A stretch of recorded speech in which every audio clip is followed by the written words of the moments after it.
Welcome to Rock That Relationship, a podcast about all things relationship with Corey and Tracy. Now let's get real and start creating relationships that rock.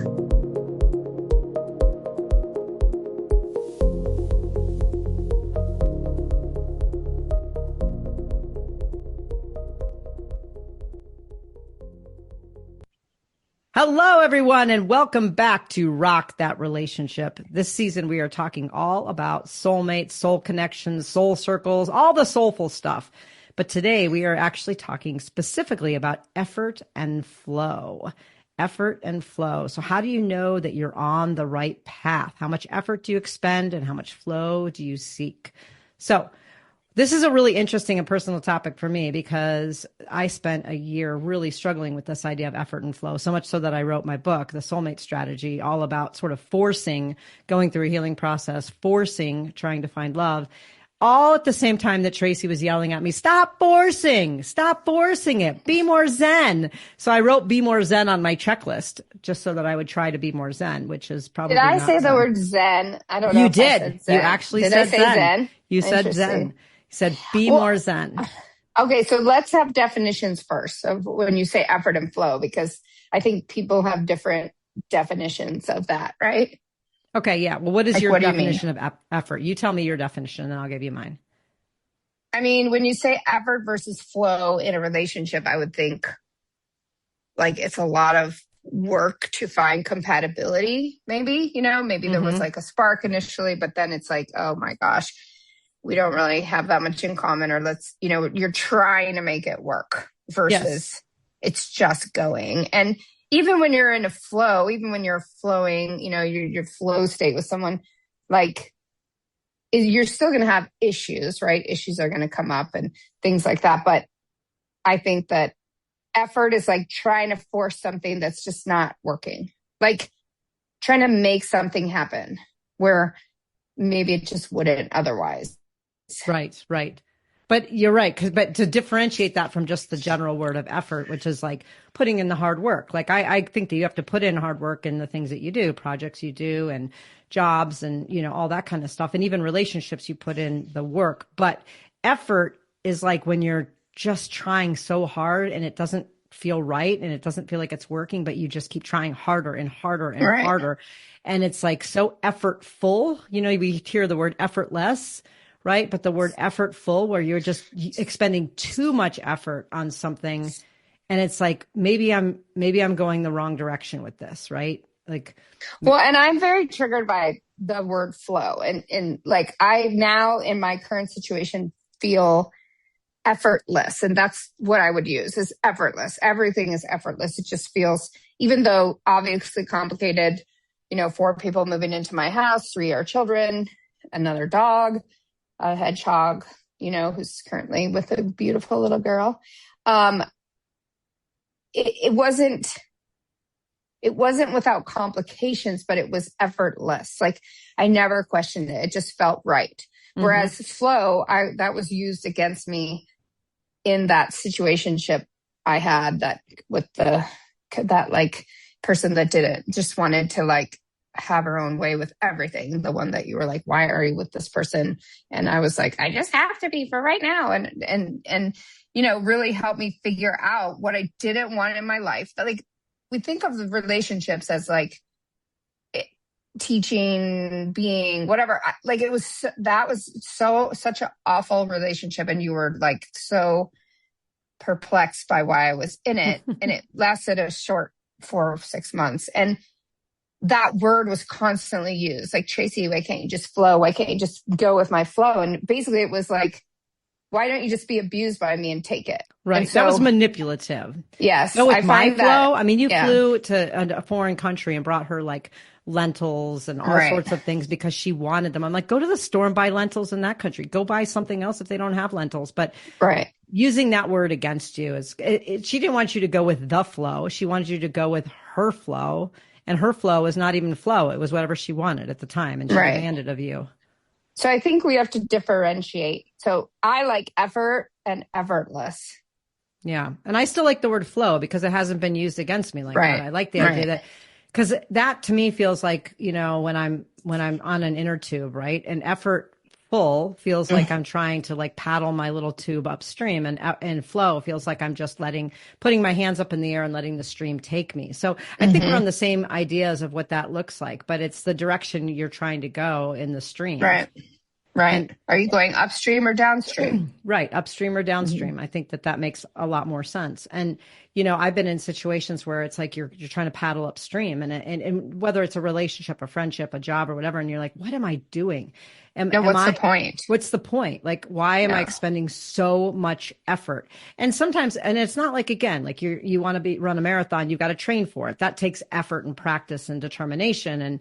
But that's different, because if you're, trying to do that, you're actually improving your skills. So you might even have effortless or flow state when you're training. It's still hard. But this idea that you kind of know in your soul that like you are just like going the wrong direction, but you're still pushing and still pushing.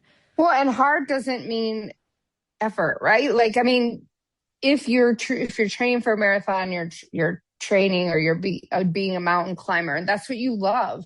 So you love the training. Yeah, it might be hard, but maybe there's something you like about that hard feeling, versus you're in something that is like, this isn't even pleasant. I mean, that's kind of where I am in my life. I told you my therapist calls it the effort, she uses the F word, 50s. And I'm just there now, like in all parts of my life. Like, if you don't want to hang out with me, or if you're constantly canceling plans, or you're doing whatever, then I'm not going to pursue that. And that's happened multiple times with friendships. It's like, it's not my job to go after you. Like, if you want to hang out, then great. Then reach out to me. But, or family members, like making plans, you put aside your time, and then, oh, well, we're not going to be there, or we're going to do something else, or whatever. Like, I think people feel like an obligation towards family and friends and partners. And it's a lot of effort. And frankly, I guess at my age, I'm like, not doing it. Don't care. Right. I don't care enough. Like, did we talk about this before? Like being selfish, or I've heard people say that I'm just going to be selfish and focus on me. And I'm like, that's not selfish. Like, who else in this world? Like, when people say who's with you at the end, and ultimately you're alone, right? Leaving this earth, and you're going to be with your own soul. So make that soul happy. Like, if it fits and it works and it flows, then great. If it's easy peasy, it's meant to be easy, according to our fire lady life coach. If it's not, and you're constantly trying to force something, or you're constantly trying to appease somebody who's a jerk or unhappy or whatever, just let it go, But I know one of the reasons why people don't, like, a lot of it is this idea of like this concept of sunk cost. And it happens, I think, in relationships. The longer you stay with someone, the more willing you are to put up with the fact that it's effortful, right? Like that it's sunk cost. Sunk cost is you've already invested time and energy or money or asset blending or child rearing or whatever it is, that it makes it harder and harder to want to say, listen, this is so much effort. I don't want to be here anymore.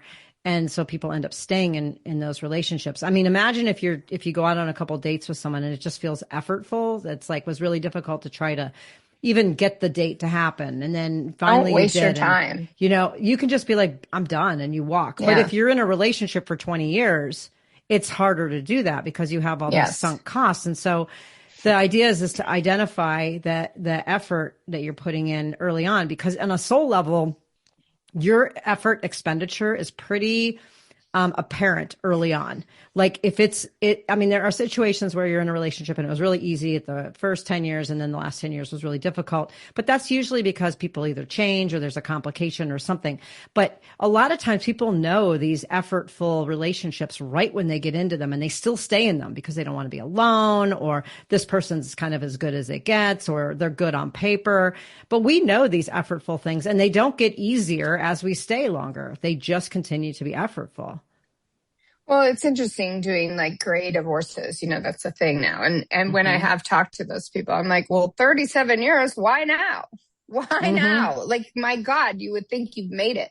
But then they're like, I just want to enjoy the rest of my life. And I think that, I don't know if it was always so difficult. And I asked people that, was it always so difficult? For some people, yes, it was. And for some people, things changed, and it's also, the fire lady said, when people will change when the pain of changing is less than the pain of staying. Right. So for a long time, people try to change, right? That's that change cycle. They dip their toe in the water, like, oh, I could leave, or oh, I could try something different, or I could be alone. I could just be happy. And then it's too scary or it's too whatever. So they go back to what is familiar. And I think that that's the biggest thing is like to be truly happy with yourself. Like when I met my wife, I was truly, truly happy with myself. I was truly happy being single. I was all that. And so I was at that point in my life, differing from other points in my life, I was only going to let somebody in my life who's going to make my life better. Mm-hmm. And absolutely not was going to tolerate anybody's shit, basically. Right. You know?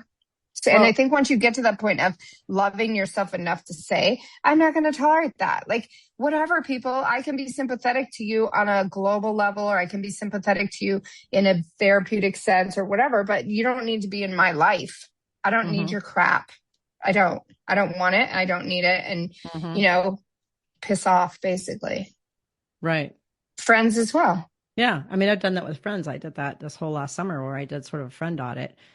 If it was a lot of effort and just felt like not just reciprocating, because I have an issue with that. Like if I'm doing all the work and nobody else is reaching back to me, I used to reach and reach and reach and reach and reach. And I'm like, what am I doing? Like if they don't reach out to me at some points, and this isn't right for me. And I just did sort of a cleansing. I just felt like there was a lot of effort, like, and again, I know people's schedules and stuff, but like people weren't even responding to texts. I'm like, whatever, I'm not going to put in the work.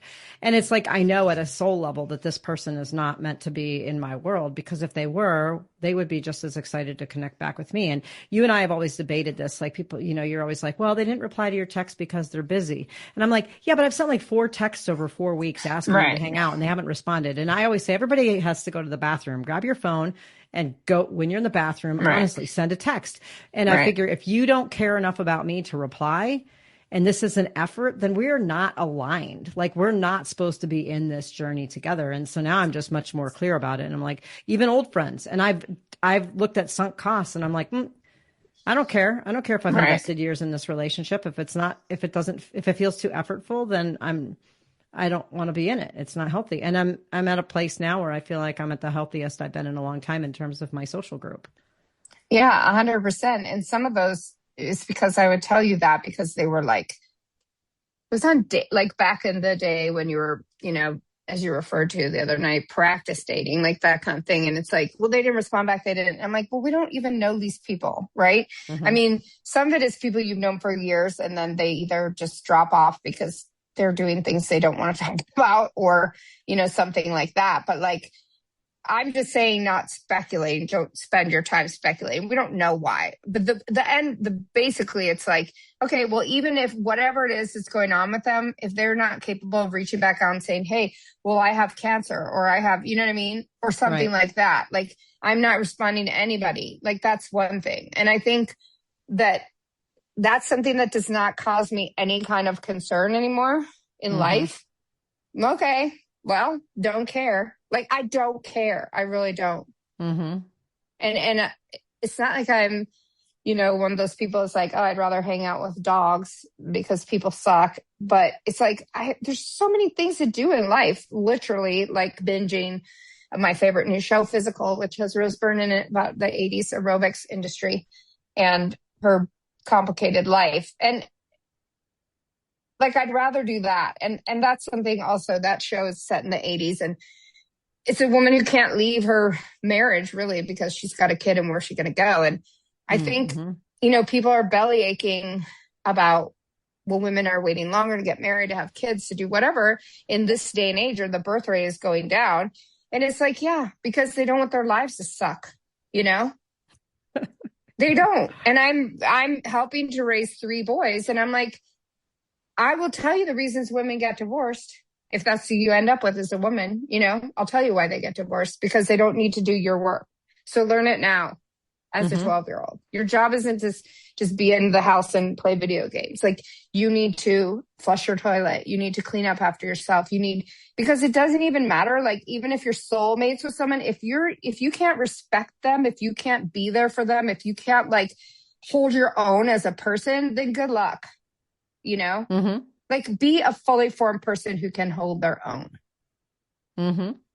That's what we should be teaching children. And I don't think a lot of children aren't getting that message, which is why there's so many issues going on. Right.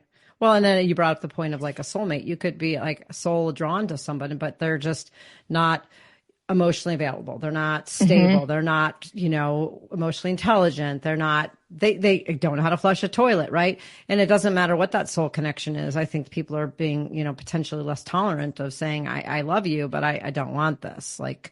That friend of mine who continued to pine after an unavailable person for years, right? And would tell me about it. And I'm like, that person is married. Like, they never committed adultery or anything, but it's like, you're the one causing your suffering at this point. Like, find a way to move on from this. That person is not available. Right. But, she was convinced this was her soulmate. And it's like, okay, but this is not the lifetime maybe for it. Right. And if you look at the logistic, it's not going to happen. So all of your suffering is you're creating it. You have, at some point, like, you have to go to the eternal sunshine of the spotless mind, wipe your mind clean. You need to, do something to like break free from that obsessive thinking about another person. Okay, maybe they are your soulmate, but clearly the universe is saying now is not the time. So you need to walk away, become happy on your own, and maybe that person will come back somehow into your life. Maybe it'll be the next life. And I truly believe that. Like, I didn't find what I was looking for until I truly, truly became happy with myself, and I let go of all grievances towards past family, partners, any of that. I let go of all that. I did not care. I cut all the ties. Or somebody else cut them. I don't know. Everything was gone. Nothing was, I didn't know. I told you, like, I did not feel pain and physical pain in my heart anymore, even about my former stepchildren. Like, that was gone. It's not that I don't want to see them. If I see them in the future, great. If I don't, I don't. I'm not letting my life be ruined by that. Even now, like, listening to that book, The Light Between Us, about people who have passed, children who have passed, whatever. We're here to learn something. We're here to work on ourselves. And if we just sit in misery because someone broke up with us, because somebody passed away, because, timing wasn't right, what does that do for us?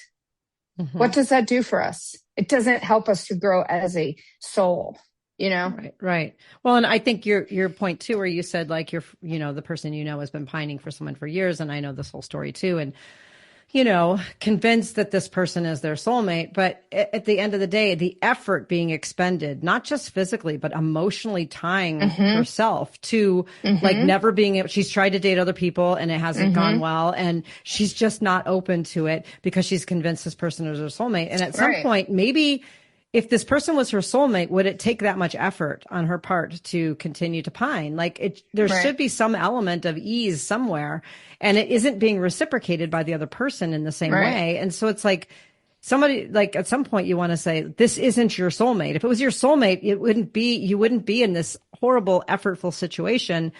And, and if they are, they'll come back around. But sitting there and pining in this like place of sort of this middle ground, misery, purgatory of waiting. Miserable. Yeah, it's like, that's too much. That in and of itself, waiting is effort. And I'm not talking about being patient. Patience isn't effort. Patience is part of flow. But waiting, hoping that something changes, someone changes, that your whole life is waiting on someone else's decision, that is effort. That is, and that is unnecessary effort that just leads to misery. Misery. Pure misery, just like that lady in the movie Misery. She was attached to the outcome of the book, and so much so that she took the guy captive. You know what I mean? Like, that's what you're doing. You're basically taking yourself captive. But these aren't easy things to learn, right? It took me years and years of therapy, spiritual development to like say, okay, well, I have to be happy with myself. I have to love myself. Right. Well, and it's also part of it too, is you can cognitively believe these things, right? You can be like, okay, self-love is important. Okay, I shouldn't pine for somebody. Okay, I should get over this person. I should let go of grievances. Like you have this whole checklist of things. And that's kind of what I did with my journey that I wrote about in my book. But it's kind of easier said than done actually executing those things, right? But you have to at first be open and be willing to say, like, what are those blockages that are getting in your way that is creating this effort in all these areas of your life? The force, and start addressing each of them. And that might be therapy or coaching or talking with a friend or journaling or whatever it looks like. But you have to address what are these things that are getting in the way? Like, why do you create so much like effort to keep a friendship where that friend has like done you wrong over and over and over again? Like clearly there's not like, either there's a learning situation and you learn from it and you leave, or, there's not really a soulful connection that's helpful. You're just forcing to stay friends with somebody who has painfully hurt you and will probably do so again. But even family members, right? We often feel like we owe family something different than we owe other people. But I don't agree. I don't agree. And I've had a lot of very painful family situations, but I do not stay attached to them. Like, that's the way you want to be, then that's it. Yeah. That's what you want. You chose this. I'm not going to sit here and cry my eyes out for my whole life. But right. I do think that that's what causes so much people's suffering. I mean, I say it all the time. People should be in therapy from the time they're like 12 or 13. Yeah. Or really talking things through. And there's so many families who don't talk about stuff, who keep everything closed up and like, they don't even know that they need therapy, Right. Well, and it's the idea too that like we have these expectations of outcomes, particularly around people. Like we expect that if we reach out to someone that they'll reach back, that we expect that the people around us will remember our birthdays. We expect all these things, and we constantly are setting ourselves up for disappointment because some people don't see those things through. And the question for yourself is, if you're still hanging on to these people and those types of behaviors really are hurtful to you, then maybe you shouldn't be. You either talk to them about it, maybe it's something they can do. But if that's not the case, why are we hanging on to them? If every year you get upset that your sister or your cousin doesn't wish you a happy birthday and you've said something over and over, then just guess what? You have to delegitimize how important a happy birthday for that person is, or else you're going to get stuck, right? Like you're going to continue making an effort in this relationship and then continuing to be disappointed. So you have to let go of those expectations if you're going to hold on to the person, or you let go of the person and keep the expectations with other people. Yeah. And also make yourself happy. I just saw that. Do you remember I wrote myself a birthday card like 2 years ago? It was the best birthday card. I'm sure it was. But I wrote it to myself. But it's like people taking themselves out to dinner, people taking themselves to the movies. I'm not going out to dinner by myself. I am not that kind of person. And I'm not going to go sit in a movie theater. But I will write myself a card. And I don't have the time or the energy or the care to have difficulty in my life, frankly. I just don't. I don't care I don't care. Nothing means. I mean, we talked about this 6 months ago, 8 months ago, a year ago now, like peace. You're seeking peace, like an end to the chaos. And like, I don't have that, and I've even managed to create peace and like pleasantness, even watching 3 boys play video games. It does not, like this weekend, they were in the living room and like, I'd rather have them out in the living room than hidden away in their bedroom. And they're using my giant TV that I got for, to watch sports and whatever, or like shows, and while I'm doing the dishes. And they were all in here. And I just like, rather than being like, oh, it's bothering me that they're on the big TV, I was like glad that they were working together and they wanted to show us what they were doing, And so like,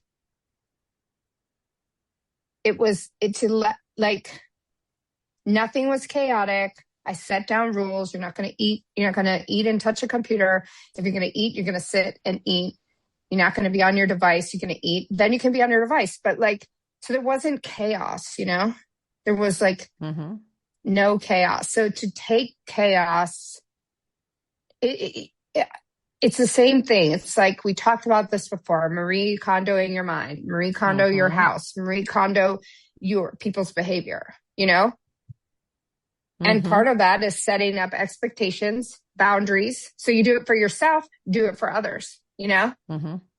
Set expectations, set boundaries, set, what do you call it?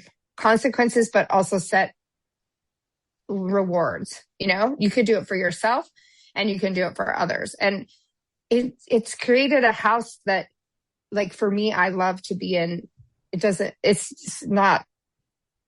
It's different than it was 9 months ago, but that's learning what people want and how everyone can coexist. And I think, you know, I really don't think people will find their soulmate until they have done that to their own life, to Marie Kondo it, go through. Is this serving me? Is it not? What am I asking for? What do I actually really need? Right. And what do I really desire? What is it I really want? Well, when we're looking too for, you know, or like open to a soulmate, a lot of times we are initially drawn to what feels familiar, even if that's chaotic or things that didn't serve us in the past. And so by going through a process where you, like you're saying, Marie Kondo things, where you clear it out and you have your own boundaries and your own expectations, you can say, like, you can tell usually right away if someone's kind of in alignment with that. And if they're not, it's probably not a soul connection, but it's hard to tell if something's a soul connection if you don't even know yourself. You don't even know your own soul.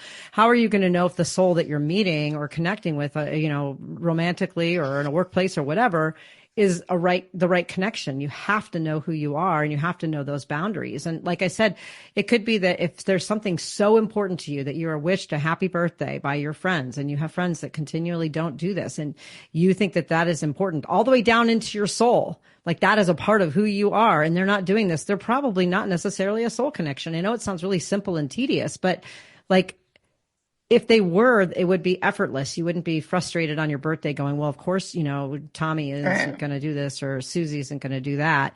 It's more like, you know yourself well enough, but you have to get to know yourself. Right. But also, you also need to, like, set it up for success for other people, right? Like, I do not remember people's birthdays. And frankly, I don't want to see them in my calendar. Maybe they pop up on Facebook or whatever, but I know it's rude, but I don't care if anyone ever knows my birthday. I do not care about that. Well, that doesn't matter to you, but like, I'm just using it as an example of something that might matter to some people. But what I'm saying is, then set people up for success. Start posting that's going to be your birthday in a week. Make sure that it's on Facebook that your birthday is shown. You know, you have the choice over that, whether it says, is your birthday or not. Put it in people's minds. Say, I'm about to do something for my birthday. And, like, you know, so people get that. Right. But I think part of it is too that, like, there's a scene in this movie called The Breakup, and Jennifer Aniston is getting mad at Vince Vaughn because he didn't do the dishes. He's like, fine, I'll do the dishes. And she said, I want you to want to do the dishes. And he's like, well, who wants to do dishes? Nobody wants to do dishes. And she's like, that's not what I'm saying. I don't want to have to ask you or remind you to do the dishes. I want you to just do the dishes because you care about me and our relationship enough to contribute. And so, like, with the birthday thing, sure, you can set reminders. But, like, I know for some people with that, they're like, I want you to remember. I want to be important enough for you to know that even if birthdays aren't important to you, you know they're important to me. And you just put this one birthday in your calendar. You don't put everybody's, just know that this is important. And so I'm just using birthdays as an example. It could be anything that you have a boundary about, but knowing what's important to you and saying, I need to align myself. And that's, like I said, a very simple one. Usually these things are much, much bigger. Like, you know, having a friend, I've had friends who, like, flake out all the time, make plans with me and flake out at the last minute. And that really bothers me, because if you respected me and my time, you would not be doing that all the time. You would be, maybe something comes up every once in a while, but, like, all the time, no. Right. So I don't want to have to remind them to come and spend time with me. Like, send a text, don't forget we're hanging out tonight. It's like, Jennifer Aniston, I want you to want to do the dishes. But, you know, so it's just, you have to, but what your point is saying is you have to figure these things out about yourself. Like, you don't care about birthdays. Right. You know, and you've gotten to a point about things, but, like, there's other things you do care about. You'd be very upset if someone came over and completely disrespected your dogs. Like that could be a point for you. If you see someone who can't get along with your dogs and isn't nice to your dogs, then you don't want them around. And so everybody's got their things, but we don't know if we don't know what they are, we don't know how to assess that with other people. Yeah. And people they put up their boundaries. They, if you don't like dogs, don't come to my house. Because I have three of them, big ones. Exactly. And, I'm a little squeamish about them, but I'm always open to coming by and you give me friendly and petting them. Right. And have them sit. I make it easy for you. Yeah. I scream at them, get down. While you do that. Yeah. And then Maya jumps up on me with the big claws and I get like the big deer in the headlights, like, oh my God, I'm going to be mauled. And then you're like, no. But what's so funny is I came in the house the other day and we were all coming in. So it's the twins, the 9-year-old twins. And usually she goes for one of the 9-year-olds first. But she has to see me first. She stood up on her paws. She had her paws on my shoulders and I had a tank top on and she was scratching her. I was screaming like, help me. Oh my gosh. She's scratching me. And like, I've turned one of the twins has had like a total scratch in his neck where I'm like, oh my God, because she gets so excited when she sees you. She just can't help it. And it's not mauling and like, she would never, ever, ever bite anyone. She's never bit anyone, but she's so strong. She's the strongest dog I've ever met. And her nails are scratchy and her pads are scratchy. And she will you get it. It's a treatment. It's not pleasant. It's not. I tell everyone, I'm like, we had people come over the other day. I'm like, here's a handful of treats. Don't, I'm not going to open this gate until, they calm down. But that's the thing too, is like, if you don't like dogs, don't come to my house. Cause right. It's, we don't even have a couch anymore. I'm looking at 2 of them and we got rid of the couch cushions and they just lay on the base of the couch with the blanket on it now. And then we have a chair and an ottoman. So they have all that. They took it all. We have no couch anymore. We just use the bar stools and the office chairs. Oh my gosh. You're going to get to a point where you're just standing. No. Well, we have office chairs and bar stools I can't get on. But that's the thing. It's like, in order to have a clean house and to have like the couch, he wrecked the couch. So he wrecked 3 couches, 4 actually. So I'm not getting another one. And so I think it's like, what can you live with? And my wife and I decided, let's get rid of the couch. You can't take it anymore. Oh my goodness. And we'll sit in office chairs and bar stools. Mm-hmm. Okay. Wow. All right. Well, that's good to know. Okay.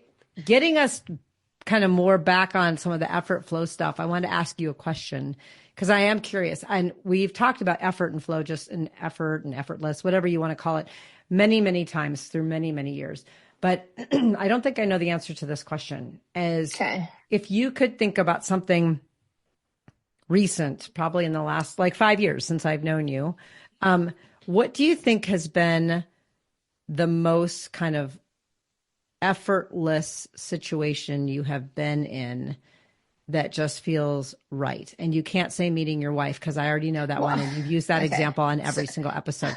So a different one, right? I want true. Okay, but that is truly the most effortless thing that's ever happened to me. And you've talked about that before. I'm curious though about any others though. And it doesn't have to be a romantic relationship. It could be anything that just felt like it was the right thing. It was like the right flow, and. I mean, okay, so if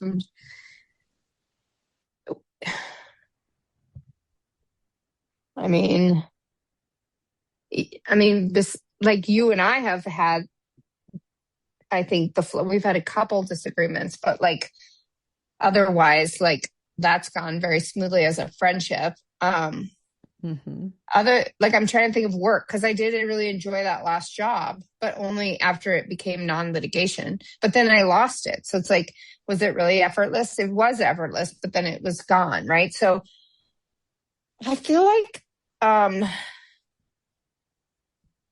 don't know, I have a really weird thing about living and just being, I feel like I do not stress about things the way that other people do, and that just life is easy for me. Even though I don't have anything, I don't have any money. I do have a house. I still owe money on it, but like, I don't know. It just feels easy. I feel very fortunate. Life just feels very easy. Okay. Well, I don't have like a particular situation. Are you thinking of something? I have one situation that I want to see. We've never talked about it in the lens of like not a soul connection, but like it was like a flow state. It was something that was the right thing to do, that everybody was sort of going like, what on earth are you doing? Can you maybe talk about? Then why was it the right way Because right thing? it turned out to benefit you in so many ways. It was such a good thing in the end, but a lot of people were like, what are you doing? Maybe you, and I won't bring up his name, but you met him at pickleball and he lived with you at some point. Oh yeah.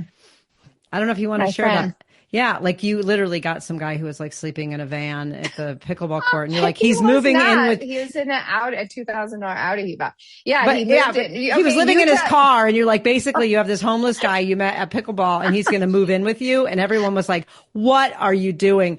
But you somehow knew that it was going to turn out right, and you just let it flow, and all these things happened that were really good. So maybe you can share. No, it's okay because it's hilarious. Why don't you just tell the story first? Why don't you tell it in your two-line elevator speech about what I did, and then I'll tell what I did. You picked up some homeless guy at pickleball. You moved him into your house, and then you trusted him to watch your dogs, and then you allowed him to rip out your kitchen cabinets and rebuild your house without a permit or any proof of the ability to do so. That's my elevator pitch. Okay, well, he and I became friends at pickleball. We met twice. It was the second time I'd ever talked to him, and his name is Cole Davies. He's a rock star. He's Canadian and lives in Japan also now. I love him to death. I said, "Where are you staying?" Because he came from Canada. And he said, "In the desert." I said, "Oh, you mean in your car?" And he said, "Yeah." And I said, "You can stay at my house." And he's like, oh, you should really think carefully about that. I said, "I already did. I wouldn't have asked you."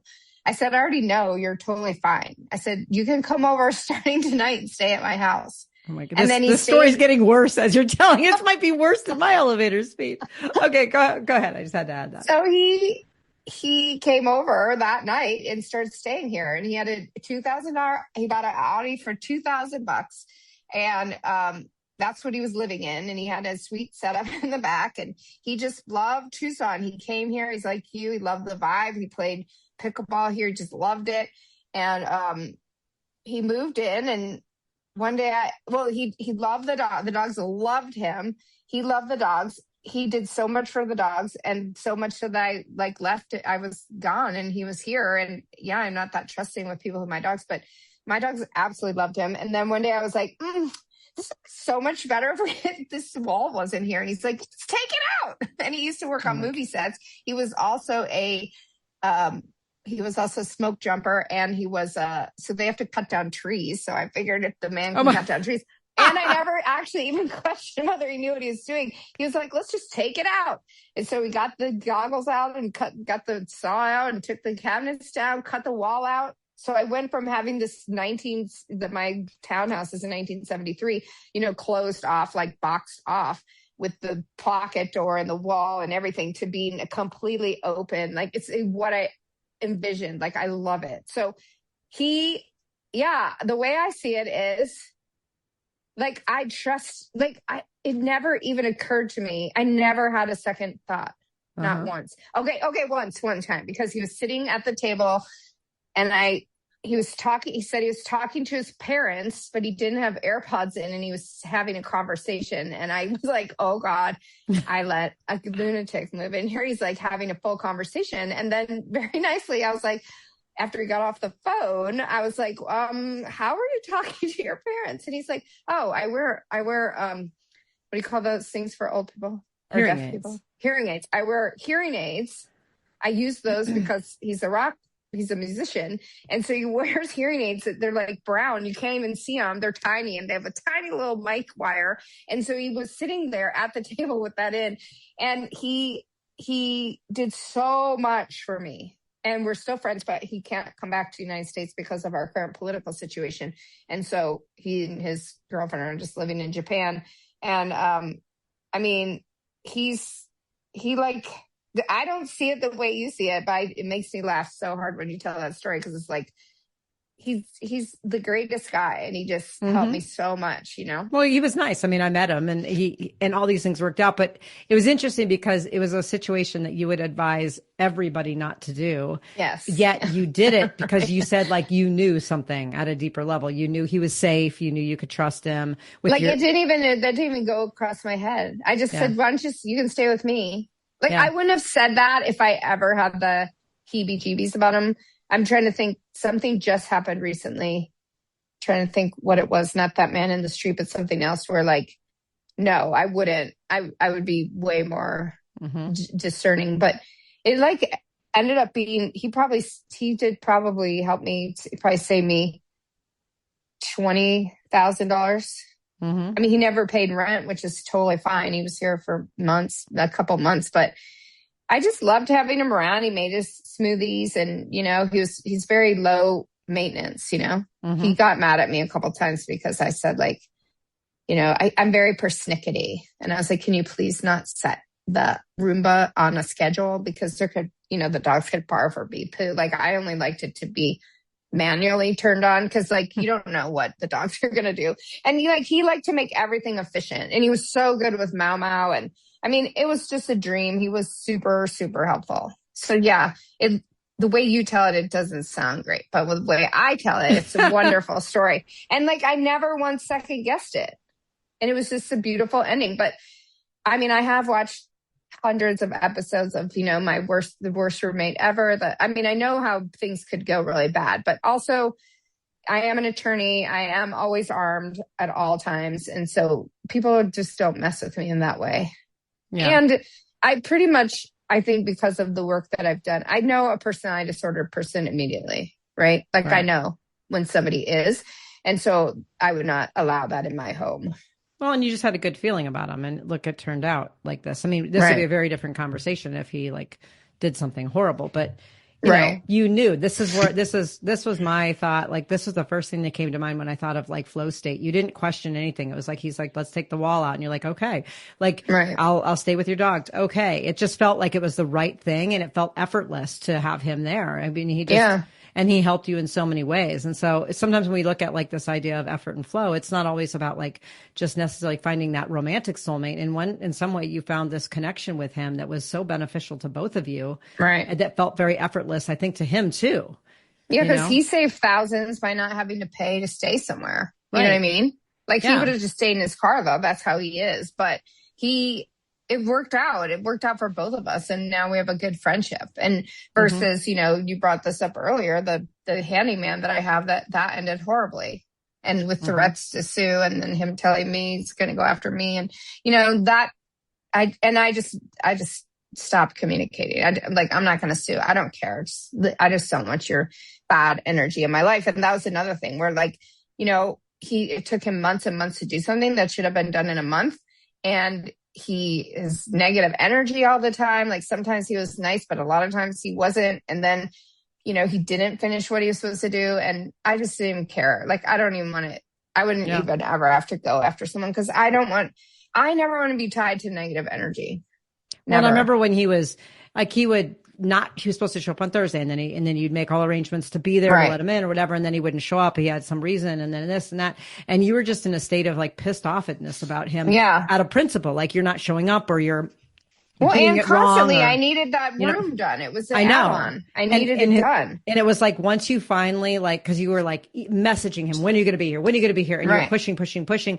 And once you finally let it go and was like, this guy is not going to finish. He took you to the cleaners on money that he didn't reimburse you back for, of work that he didn't do, and then turned out to be a jerk by threatening to sue you. And once you just were like, I'm not going to win this situation. I'm going to let it go, and I'm going to have some peace.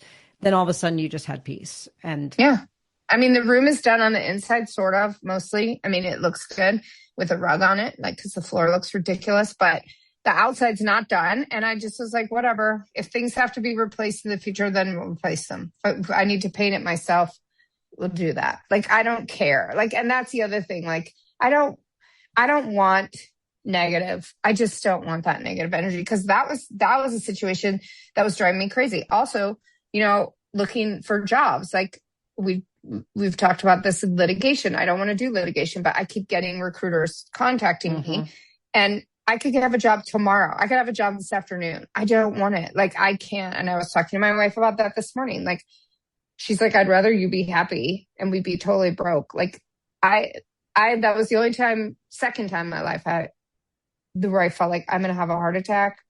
My head's going to explode. Like, I don't want to do that. And I don't want that like negative. I don't want negativity in my life. Is that wrong? No, because again, that's all part of effort, right? If you're working so hard to try to do something and it's making you miserable, then it's not the right thing to be doing. And I know sometimes we have to do things that make us miserable. Like, we just have to, like, because they're, in the short term, we need to do certain things. But like people think because I have a law degree, therefore I must work as a litigator. I know, and I'm just not going to do it. I can't. Well, then don't let people tell you that. It's like, I know. That's the part of it. You don't like it. You don't feel connected to it. It's you really struggled with some of the administrative things, not necessarily your performance per se, but like just enjoying. It was my performance. I wasn't good at it, and you didn't like it, and you hated it, and you were resentful, and you would get behind on your notes, and you didn't know this and that. And I mean, it's like, it was taking a lot of emotional effort from you to the point where you were like having health issues from it. And do you remember that I was having health issues? Do. And I don't have health issues. I'm in perfect health. And so like, I actually thought that, and I said that this morning when I dropped my wife out at work, it's like, that was a time where I thought, this is what happens to people. This is how people get sick. Yeah. Like do you remember? That's why I wrote that letter in Thailand, the resignation letter, because I thought, I cannot do this. I would rather be dirt poor. Yeah. I can't. I feel like I'm going to die. And, I still haven't found the job that clicks with me where I will feel so happy. But, maybe that's coming for me. Maybe it isn't. But I don't wake up every day feeling miserable. And it's funny when I see these emails from, headhunters, I'm just like, ugh. And I write back and say, thank you. But what I'm looking for is this. Well, maybe one of them will come out and find something like that. You never know. I mean, and that's part of the thing is, remember, like at the earlier part of this episode, I talked about the difference between patience and waiting, right? You're not waiting for something to just show up, but you're having patience that what will eventually show up is going to be the right fit. And it's, like waiting is staring, right? And making sure, like waiting for that job to open up. Patience is just like saying whatever is supposed to be happening is going to happen. Now, you're going to do aligned action. You're going to respond to the headhunters. Maybe they'll find something. You might put yourself out there. You and I are going to go to a networking event, like those kind of things. So you're doing something, but that's patience, and that's part of flow, right? Like the waiting is effortful. The patience is effortless. But what's so easy for me is like the stand up and that stuff. And like, maybe that's coming. I don't know. But like, those are the easy things for me. Yeah. Well, and do more of those, right? Like, but it's like, I don't want to go out and seek it. And I know that sounds so spoiled brat. Thus far, those things came to me and I just did them because they came to me. But like your hustle, right? You're a hustler. You like hustling. So for you, part of the joy is the hustle. But for me, it's not. But what's interesting is like, I'm now really into budgeting because we're trying to live off of one income and budget and all that. And I am like, I was like, oh my God, I'm like Corey now because I like love I love this. It's like a game. How much money can we save? I got, we joined, which politically I'm not aligned with Sam's Club, but it's right next to the pickleball place. And the gas is so much. I mean, we can't afford to not do it. Right. And then with 3 boys, like we have to have bulk snacks and bulk stuffs. And so I can't go to Costco. It's too far away. It wouldn't make sense. And like, I joined Sam's Club for $20 because we got it on Groupon. And then on Groupon, I just got, an oil change for $24. Usually I pay $75. And I'm like, I am like Corey C. Miller. I am just saving money left and right. I'm like, why wasn't I always doing this? And now I'm just like, I literally texted my wife yesterday. I'm like, I love this life. I love budgeting with you. It's like fun to me now. Like, I'm really like loving it. Yeah, it really is. It's like, well, I'm not taking advantage of anyone. They're the ones offering it. It's on Groupon. So they must have, the company must have agreed. Midas must have agreed that they should do that, you know? Right, right. You know how many times like I'll go to buy something and there'll be like a little space in the little purchase thing for you to add the promo code and people just scroll past it and then click pay. I Google whatever that is and I say, are there any promo codes? And then it'll pop up with a bunch of codes. And about half the time I get a random code from the internet. I plug it in and I get like 20% off or something. See? I do that all the time. I'm going to be doing that. I'm doing that for everything now. I'm like literally like, and it's so interesting because the gas pumps are right on my way to dropping the 12-year-old off at school and right next to the pickleball club. So it's like, why wasn't I always doing this? How much money have I spent that I didn't need to spend? Exactly. And now it's easy peasy. It's all working out. It's easy peasy and you like it and you feel like it's not just the process. It's not like the process is like, oh, I hate this just to save $1. You're like, cool, I like this and I'm saving $1. I mean, that's right there. Yeah. Like, it would be hard. It would be really hard for me to go to Costco. It's across town. It wouldn't work. It would like, you know, and everything. That's what I'm saying. Like, we're going to go down to one car so we can go to Thailand this year. So we're like cutting all expenses, right? Because that's going to be an expensive trip, but it'll be worth it. Yeah. It really will be worth it, you know? Exactly. It's a game, Corey. I finally have, if I can apply that to my career, that will be right.